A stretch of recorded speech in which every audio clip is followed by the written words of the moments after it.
What would you tell your 20-year-old self, Wisong? Find yourself a mentor. Find someone who's kind of able to help you see this perspective earlier and better. But not so much prevent you from walking your life, but more be there to walk with you. I think one of the things I wished my father had done was to walk with me in some of the more difficult journeys. We're not trying to say you don't go through that. What we are saying is that you are not alone. I think that's important. Because then, when you're going through a crisis with someone who cares about you, who are close to you, then you are able to do it with a lot more balance, and hopefully through that process you learn more. But sometimes good mentoring is about letting go and letting that person make a mistake as well. Exactly. What do you agree? Yes. Yeah. It's not about preventing. I think preventing is no good. Yeah. I think it's allowed this person to make. The only question is when the mistake comes, they are not alone. You're there with them and you are there to help them overcome it. I think that's important because everyone learns through their mistake. And I think earlier we talked about failure and success, right? So that's failing forward. Right. And so they always know that they have a support group to help you through that crisis. I think the reality of life is that there's always going to be crisis. The moment you reach the next level, there'll be new challenges and so on. The question is always, when that happens, do you have already a good group of friends and family people who's able to help? A moral compass to guide you to the right position. Yeah. So your faith, your family, your friendship, your fitness, your financial condition, financial health, all play an important part in helping you weather through the crisis. Fitness is one thing, and your spiritual health. Those are two things that we would tend to put at the very last place. Yeah, which I think is a mistake. You should put priority in that, to me. No good if you're going to collapse in a crisis and then end up in the hospital. Then there's not much you can do to try and recover from that situation because you're just trying to recover from your health. Or in a spiritual doldrum, you're missing out a very important aspect of a human's life. Just what it means to be human, is to be able to walk with the spiritual side of your personhood. It would be good enough for your 20-year-old self. Well, having hindsight. I think someone whom you know well, who has consistently been showing good values in life, I think.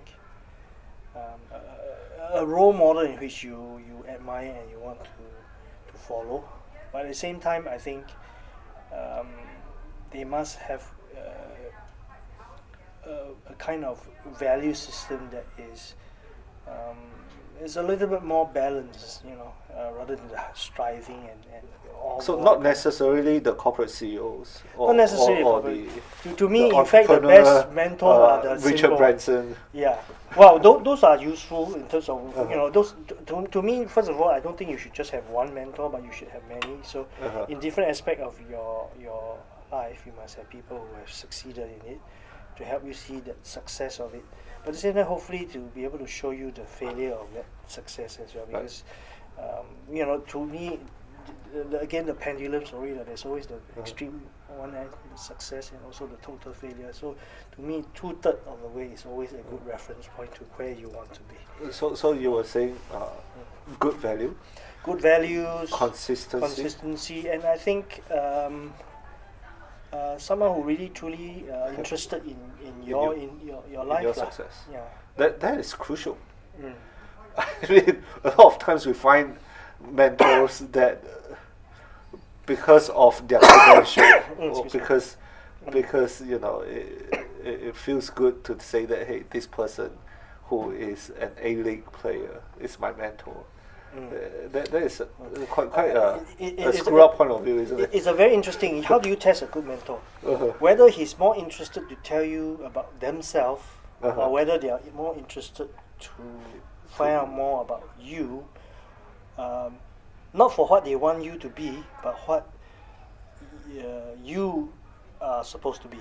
And I think that means their focus is really on you and help you to discover yourself. And that's not easy to find, but yeah, I know there are people out there who's able to do that.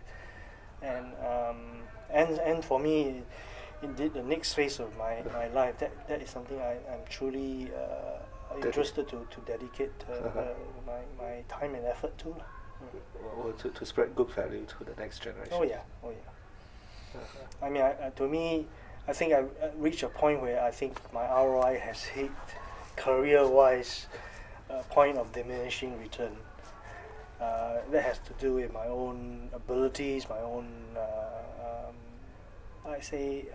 my own success threshold. So I think I want to focus on things that are just as important to me. Which is, something that not many people can accomplish to start with. Well, we'll try. We can always try, and if it's a thing that is good, then one of the things I learned a lot in recent years is that try not to do it alone. Find a group of friends, a group of people that you can trust, and do it together, journey it together. People who share the same values as you. And to me, that is the best way to kind of isn't it a achieve blessing to have that kind of of circle? Yeah, that's why I always say friendship is always part of it. Family, friendship. Let me do the 7 F's to you again. Yes. Faith, your relationship with God. Firm, your relationship in your work. Yeah. Friends and family, so that's 4 F's. Your fitness, your finances, and most important thing that most people neglect is to have fun. Don't do things that you're not enjoying, just because it brings you money, brings you success. But if you're not enjoying it, you find it totally unenjoyable, then why do it?